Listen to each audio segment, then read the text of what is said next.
வணக்கம். இந்திரா கிச்சன்லேருந்து இந்திராமா பேசுகிறேன். இன்றைக்கி என்ன செய்ய போகிறோம்னா முறுக்கு செய்ய போகிறோங்க. தீபாவளி வருது இல்லைங்களா, முறுக்கு செய்ய போகிறோம். எங்களுக்கு ஆர்டர் கிடச்சிருக்குது. ஒரு 5 கிலோ கேட்டிருக்காங்க. அதனால் அவங்களுக்கு இதை எப்படி செய்கிறேன்னு காமிச்சு கொடுத்துருக்கேன், பாருங்கள். 5 கிலோ முறுக்கு மாவு ரெடி பண்ணியிருக்கிறேன். இதில் நான் உப்பு, பெருங்காயம், எள், ஓமம் இது எல்லாம் கலந்துருக்கேன். எவ்வளோ கலந்துருக்கேன்னா 5 கிலோவுக்கு 50 கிராம் எள், 50 கிராம் ஓமம், 25 கிராம் பெருங்காயத்தூள், உப்பு தேவையான அளவு. உங்களுக்கு ஒவ்வொருத்தவங்களும் உப்பு அதிகமாக சாப்பிடுவீங்க, கம்மியாகவும் சாப்பிடுவீங்க. அது தேவையான அளவு கலந்து வச்சுக்கோங்க. வெண்ணெய்ங்க, வெண்ணெய் நான் மில்க் மிக்ஸ் எடுத்துருக்கேன். வெண்ணெய் அதுதான் நல்லா டேஸ்ட்டாக இருக்கும். அந்த எடுத்துருக்கேன். தேவையான அளவு. இப்போ ஒரு கிலோ மாவுக்கு 1 லிட்டர் தண்ணிங்க. நான் இப்போ ஃபுல்லாகவே எள் இதெல்லாம் போட்டு கலந்து வச்சுட்டேன். எள், உப்பு, பெருங்காயத்தூள், ஓமம் இதெல்லாம் போட்டு கலந்து வச்சுட்டேன்.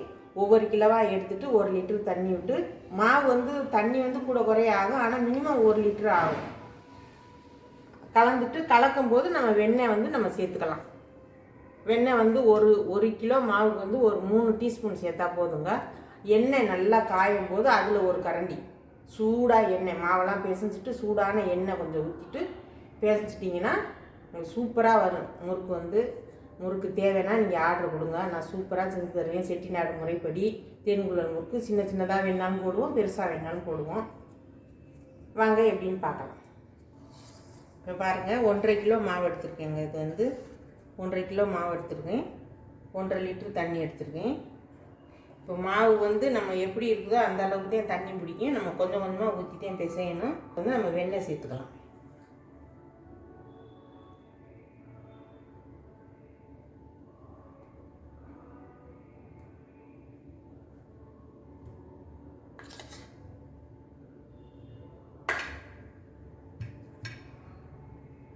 அதாவது 50 கிராம் அளவு, இந்த அளவு சேர்த்தா போதும் 1.5 கிலோவுக்கு.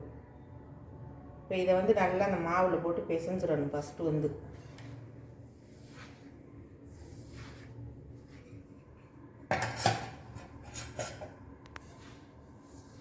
பச்சை தண்ணி தாங்க, சுடு தண்ணி கிடையாது. பச்சை தண்ணி தான் எடுத்து வச்சுருக்கேன்.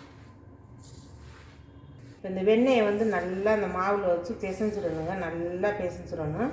பிசைஞ்சிட்டு இப்படி பிடிச்சி பார்க்கும்போது இந்த மாதிரி பிடி விடணும். இதை நான் பிசைஞ்சிட்டு நான் சொல்கிறேன்.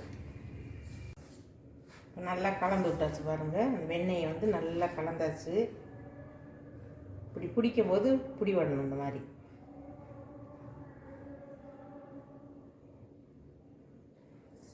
இதுதான் நம்மளுக்கு பக்குவம். நமக்கு தண்ணி தேவையான அளவு கொஞ்சம் கொஞ்சமாக நம்ம ஊற்றி பிசைஞ்சுக்கலாம். நம்ம இடியப்பமெல்லாம் புளிவோம்ல, அந்த பக்குவத்துக்கு போய் பிசையணும். பிசைஞ்சிட்டு நம்ம உப்பு நான் முதல்ல இதில் போட்டு கலந்துட்டேன். பத்தலைன்னா நம்ம சேர்த்துக்கலாம். கூட மட்டும் போட்டுறாதீங்க, திட்டமாக போடுங்க. மாவுக்கு நான் உளுந்து அரிசி என்னென்னு உங்களுக்கு அளவுகள் சொல்லலைங்க, அது சொல்லிடுறேன். பச்சரிசி 1 படிங்க. பச்சரிசி அதை நல்லா கழுவி காய வச்சுருங்க. 1 படி அரிசி எடுத்து உங்களுக்கு அளவு வேணும். 1 படி அரிசிக்கு அந்த அளவுக்கு நான் சொல்கிறேன் உளுந்து எவ்வளோ போடணும்னு. 1 படி நம்ம ஊர்லெலாம் அடைப்பாங்கள்ல, பெரிய படி, அதில் 1 படி அரிசிக்கு 1/4 படி உளுந்துங்க.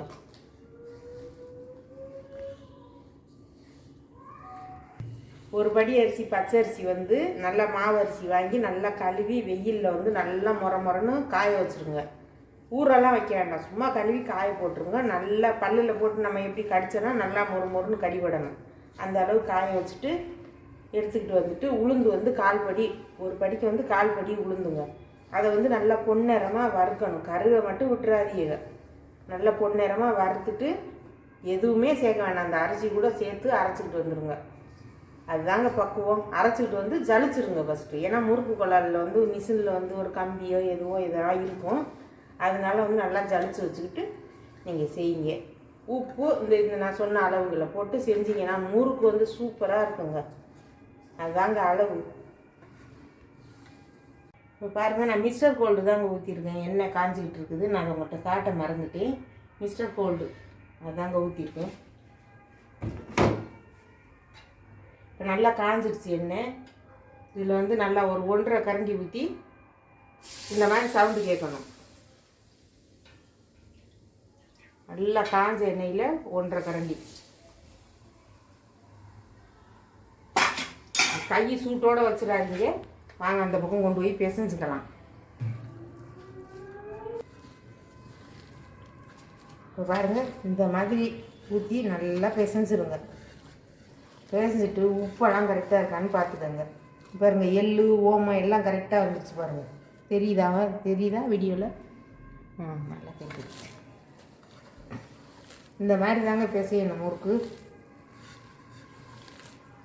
ரொம்பவும் கல்லாட்டம் இருக்கக்கூடாது, ரொம்பவும் தண்ணியாக இருக்கக்கூடாது. இந்த மாதிரி சப்பாத்தி மாவு மாதிரி நமக்கு நல்லா நம்ம இடியப்பத்துக்கெல்லாம் பிசைகிறோம்ல, சந்தன மாதிரி வரணும். உருட்டும் போது இந்த மாதிரி இருக்கணும். பாருங்கள், சட்டியிலெல்லாம் ஒட்டாமல் நல்லா வந்துடுச்சு பாருங்கள். இந்த மாதிரி வச்சுக்கிட்டு நல்ல ஒயிட் துணியோ இல்லை மூடியோ போட்டு மூடி வச்சுக்கோங்க. மாவு காயாமல் கொஞ்சம் கொஞ்சமாக எடுத்து புளியணும். வாங்க பார்ப்போம், கையை கழுவிட்டு எப்படி புளியணும்னு காமிக்கிறேன். தண்ணி கொஞ்சம் தாங்க மிஞ்சிச்சு. இப்போ இது நம்ம கை கழுவ கூட வச்சுக்கலாம், இப்படி வச்சுக்கலாம். பக்கத்தில் ஒரு கிண்ணத்தில் தண்ணி வச்சுக்கோங்க. இப்போ இந்த மாவை எடுத்து எண்ணெய் வச்சு நல்லா தடவி வச்சுருக்கோங்க. தட்டெல்லாம் இந்த மாதிரி தட்டை எடுத்து எண்ணெய் தடவி வச்சுருக்கேன். இப்போ இந்த முறுக்கு குழலில் போட்டுடலாம். மாவு எடுக்கும்போது இந்த மாதிரி இருக்கணுங்க. கையில் ஒட்டாமல் வரணும்.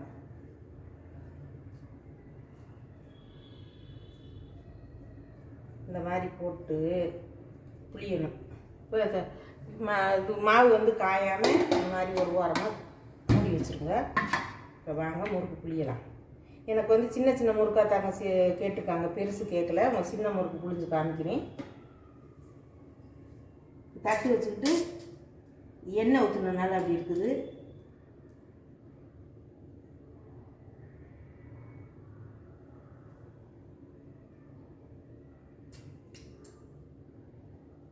சின்ன சின்ன முறுக்கு தான் கேட்டுட்டாங்க, அதனால் நான் சின்ன சின்னதாக புளிகிறேன்.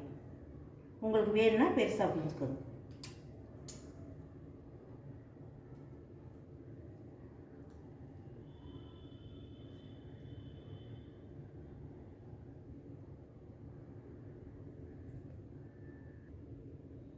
உங்களுக்கு வேணும்னா நீங்கள் நான் வாட்ஸ்அப் நம்பர் கொடுத்துருக்குறேன், அதில் நீங்கள் மெசேஜ் பண்ணுங்கள். மெசேஜ் பண்ணிங்கன்னா நாங்கள் உங்களுக்கு எவ்வளோ வேணும் என்னன்னு சொல்லுங்கள். நாங்கள் உடனேங்க புளிஞ்செல்லாம் வச்சுருந்தெல்லாம் கொடுக்க மாட்டோம். நீங்கள் சொல்லிட்டீங்கன்னா உங்களுக்கு உடனே ரெடி பண்ணி கொடுத்துருவோம். நல்லா ஆரோக்கியமாக சூப்பராக நாங்கள் சுத்தமாகவும் செஞ்சு தருவோம். வேணுங்கிற கேள்வி. ஆனால் வாங்கி நீங்கள் சாப்பிட்டுட்டு திருப்பி ஆர்டர் பண்ணுவீங்க. அந்த அளவுக்கு டேஸ்ட்டாக இருக்கும், நெஞ்சை கறிக்காது. அதாவது முறுக்கு சாப்பிட்டா ஒரு மாதிரி நெஞ்சு அடைக்கிற மாதிரி இருக்கும், வயிறு பசிக்காமல் உப்புசமாக இருக்கும்லாம் சொல்லுவாங்க. அந்த மாதிரிலாம் இருக்காது. நாங்கள் அப்பப்போ அந்த எண்ணெயெல்லாம் மாற்றிட்டு சுத்தமாக அவங்களுக்கு நல்லா புதுசாக செஞ்சு தருவோம். நல்லாயிருக்கும். வேணுங்கிறவங்க நீங்கள் ஆர்டர் பண்ணி வாங்கிக்கலாம். இப்போ பாருங்கள், எல்லாம் புளிஞ்சாச்சு. இது 3 கட்டைக்கு 4 இந்த குழலில் 4 வாட்டி புளிஞ்சுருக்கேங்க. இது இப்போ இந்த மாவை இந்த மாதிரி மூடி வச்சுருக்கோங்க, ஒரு தட்டு வச்சு காயாமல். வாங்க, எண்ணெய் காய்ச்சிக்கிட்டு இருக்குது, முறுக்கு போட்டுடலாம். இப்போ வாங்க முறுக்கு போட்டுக்கலாம்.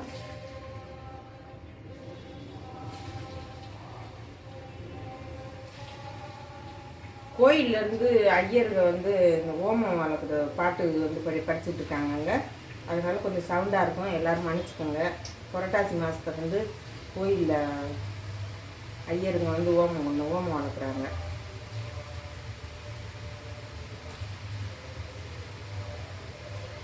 கையில் மடங்கிடும் அப்படின்னா நீங்கள் நினைக்க வேண்டாங்க, அதெல்லாம் ஒன்றுமே ஆகாது. கையை போட்டு நசுக்கி எடுக்காமல் அப்படியே பொத்துனால எடுத்து போடுங்க. ஏன்னா அப்படியே தட்டக்கூடாது, முகத்தில் தெரிச்சிடும். அதனால் ஒன்றொன்னாத்தையும் எடுத்து போடணும்.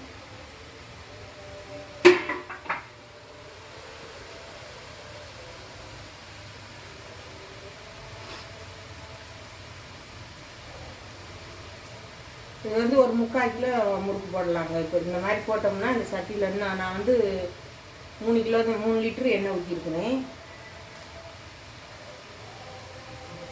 அதுக்கு 3/4 கிலோ முறுக்கு வரும். இந்த அளவு இந்த மாதிரி புரிஞ்சோம்னா ஒரு வாட்டி போட்டு எடுத்தோம்னா உடனே கிண்டிடக்கூடாது, கொஞ்சம் நேரம் ஆகணும். ஒரு 10 நிமிஷம் அப்படியே விட்டுருங்க.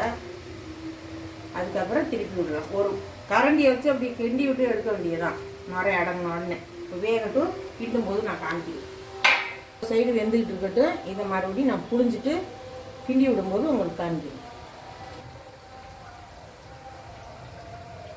இப்போ வாங்க நம்ம இது மாதிரி லைட்டாக திருப்பி விட்டுக்கலாம்.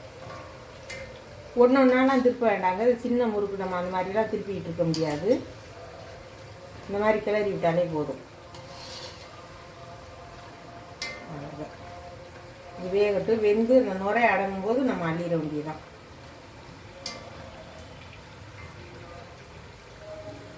இப்போ பாருங்கள், எண்ணெய் வந்து நல்லா அடங்கிருச்சு. அந்த நுரையெல்லாம் அடங்கிருச்சு.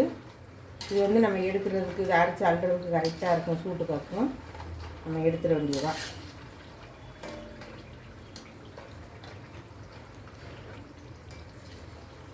இப்படியே அரைச்சி அள்ளிட வேண்டியதாங்க. இந்த மாதிரி நம்ம இப்படி தட்டி தட்டி எடுக்கிறதுக்கு இந்த முறுக்கு கரெக்டாக இருக்கும். நுரை அடங்குனா போதும். நம்ம அப்படியே எடுக்க வேண்டியதான்.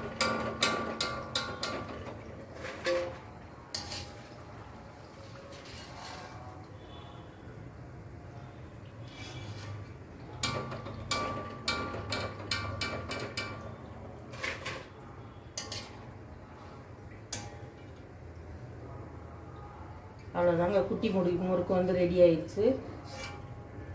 பாருங்க, இது வந்து 3/4 கிலோ எடை போட்டோம்னா இருக்கும். சூடாக இருக்குது. ஒரு முறுக்கு உடச்சி காமிக்கிறேன் பாருங்க.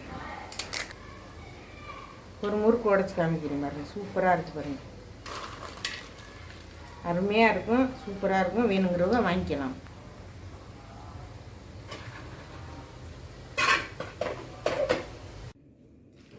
இப்போ பாருங்க, முறுக்கு எல்லாமே சுட்டாச்சு. எல்லாம் இல்லை, பாதி மாவுதே சுட்டுருக்கேன். இப்போ 2.5 கிலோ மாவு சுட்டாச்சு. இன்னும் 2.5 கிலோ இருக்குது. அதை வந்து நாளைக்கு தான் சுடுவோம். ஏன்னா வீடியோ லென்த்தாக போகும்னு சொல்லிவிட்டு உங்களுக்கு பாதி தான் சுட்டு காமிச்சிருக்கிறேன். பாருங்கள், இப்போ நம்ம பேக்கெட் பண்ணுறத பார்க்கலாம் வாங்க. 1/4 கிலோ வரைக்கும் கேட்டிருக்காங்க.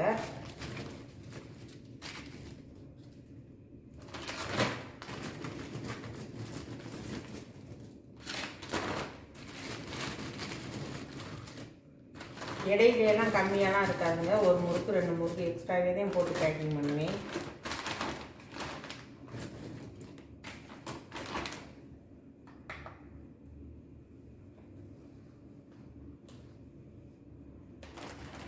பாருங்க,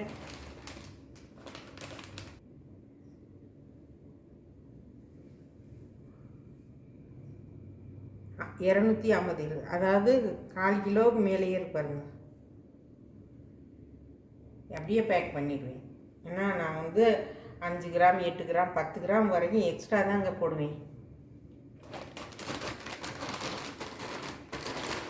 இப்போ இதை வந்து நான் வந்து ஒட்டுற மிஷினில் வச்சு ஒட்டிடுவேன்.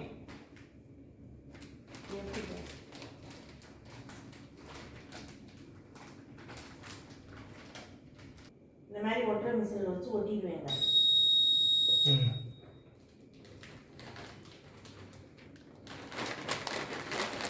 பாருங்கள், சூப்பராக உடனே போட்டு உடனே நான் உங்களுக்கு வந்து ரெடி ஆகி வந்துடும். முறுக்கு சாப்பிட்றதுக்கு அவ்வளோ டேஸ்ட்டாகவும் இருக்கும். மொறுமொறுப்பு, எந்த இதுவும் மாறாது. பதனாலும் ஆகாது, நல்லாயிருக்கும். வேணுங்கிறவங்க நீங்கள் ஆர்டர் பண்ணி வாங்கிக்கலாங்க. வாட்ஸ்அப் நம்பர் கொடுத்துருக்கேன். அதில் ஆர்டர் பண்ணி நீங்கள் வாங்கிக்கோங்க. நான் இதெல்லாம் பேக்கிங் பண்ணிவிட்டு காமிக்கிறேன். இந்த மாதிரி நாங்கள் பேக்கிங் பண்ணிடுவோம். எடை போட்டு பேக்கிங் பண்ணி கொடுத்துருவோம். எல்லாம் 1/4 கிலோவாக கேட்டவங்க நாங்கள் இப்போ 1/4 கிலோ தான் போடுறோம். உங்களுக்கு 1/2 கிலோ 1 கிலோ 2 கிலோ அந்த மாதிரி பேக்கெட் கேட்டிங்கன்னா கூட உங்களுக்கு நாங்கள் செஞ்சு தர ரெடியாக இருக்கோம். வேணுங்கிறவங்க வாட்ஸ்அப்பில் மெசேஜ் பண்ணுங்கள். இந்த வீடியோத்தோடு முடிச்சுக்கிறோம். உங்களுக்கு இந்த வீடியோ பிடிச்சிருந்ததுன்னா லைக் பண்ணுங்கள், ஷேர் பண்ணுங்கள், சப்ஸ்கிரைப் பண்ணுங்கள், பெல் பட்டனை கிளிக் பண்ணுங்கள். எனக்கு சப்போர்ட் பண்ணுங்கள், எனக்கு சப்ஸ்கிரைப் பண்ணுங்கள். நன்றி, வணக்கம்.